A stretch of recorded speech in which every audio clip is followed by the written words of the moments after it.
অনেকদিন পর ছুটির দিন রান্না করতে বসলাম। তো ভেবেছি অনেকদিন মাছের পাতুরি খাই না, আজকে মাছের পাতুরি করব।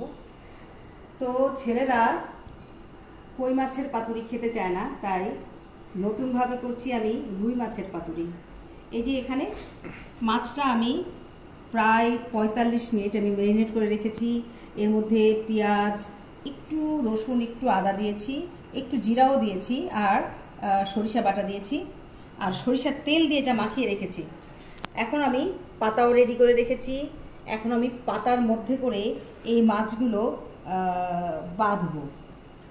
আমি মিনিমাম 4 থেকে 5টা পাতা দিব, সঙ্গে কিছু কচি পাতাও দিব, কারণ এই মাছের এই পাতুরির সঙ্গে শিশুদেরকে আমি শাকটাও খাওয়াবো। যাই হোক, এখন আমি মাছ সব কিছু দেওয়াই আছে, একটুখানি তেল দিব এবং আমি মরিচটা পরে দিব। এখন আমি মরিচটা দিয়েছি, মাছটা বাঁধবো।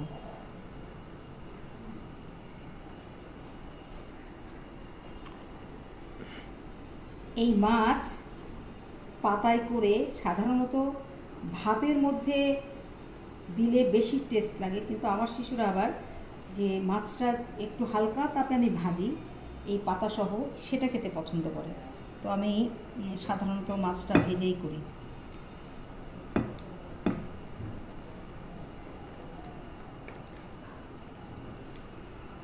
মাছটা বাঁধা হয়ে গেল।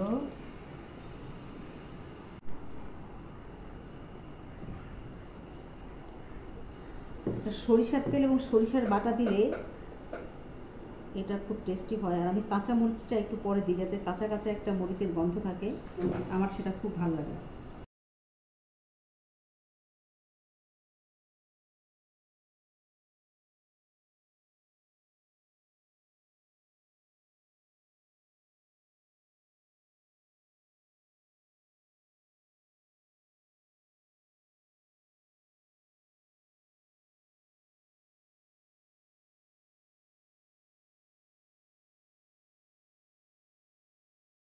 এখন মাছগুলি আমার বাঁধা শেষ, আমি অল্প তাপে ভাজবো।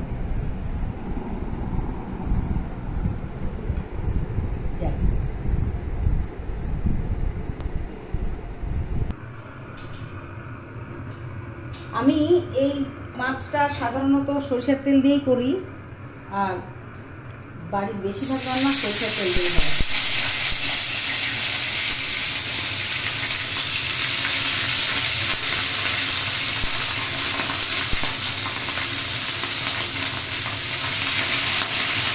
চিকেন ভুট্টা রান্না হয়নি।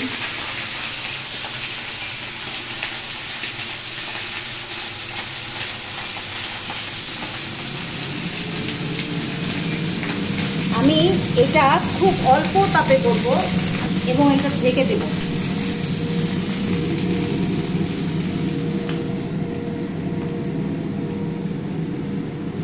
এই মাছটা খুব অল্প তাপে শাকটা যেন সিদ্ধ হয়ে যায়, পাশাপাশি পুড়ে না যায়, সেজন্য তাপটাও কমিয়ে দিলাম এবং এটা ঢেকে দিলাম, যেন খুব ধীরে ধীরে এটার ভেতরটা এবং শাকটা পুরোটাই সিদ্ধ হয়ে যায়। এখন আমি দেখবো যে ওই পাশটা সেদ্ধ হয়ে গেছে কিনা। আমরা আস্তে আস্তে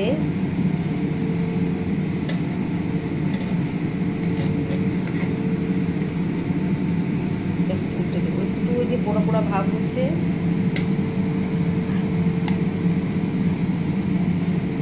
এবং আমি বুঝতে পারছি যে এটা সেদ্ধ হয়ে গেছে তলের পাশটা। এখন এই পাশটা আমার সেদ্ধ হওয়া দরকার।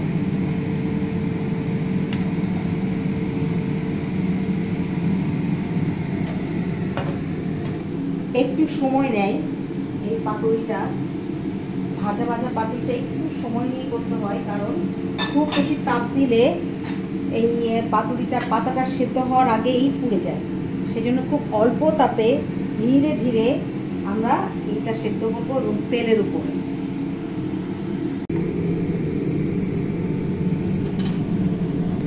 এখন দেখা যাচ্ছে যে যত রস ছিল পেঁয়াজের রস, শাকের রস সব গলে বেরিয়ে গেছে।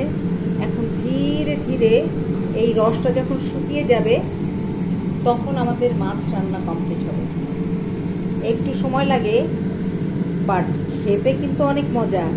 তো মজার কিছু খেতে হলে তো একটু কষ্ট করতেই হবে, ধৈর্য ধরতে হবে। দেখা যাচ্ছে যে রস আর নেই, তেল ফুটে আছে।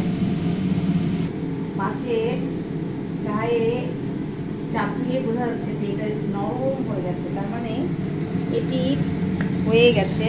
আপনারা দেখতে পাচ্ছেন যে একদম পুরো কোনো পানি নাই, শুধু তেল আছে, পানিটা সম্পূর্ণই টেনে গেছে। আমাদের আজকের রুই মাছের পাতুরি করা শেষ।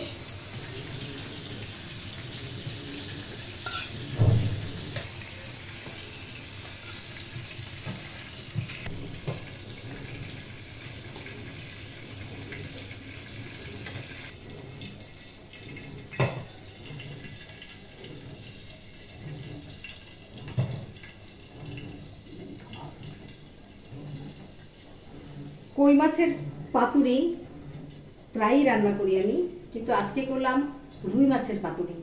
দেখি খেয়ে কেমন লাগে।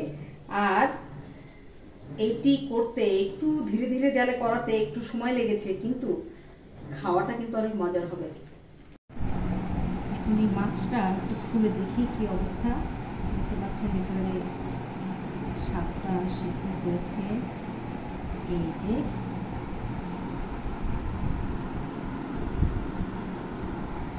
আমার পেঁয়াজগুলিও খুব ভালোভাবে সেদ্ধ হয়েছে, মরিচটা সেদ্ধ হয়েছে, এবং পাতাটা আমি হাতে দেখেছি, এই যে পাতাটা এই যে ছিঁড়ে যাচ্ছে, তার মানে পাতাটাও খুব ভালো সেদ্ধ হয়েছে।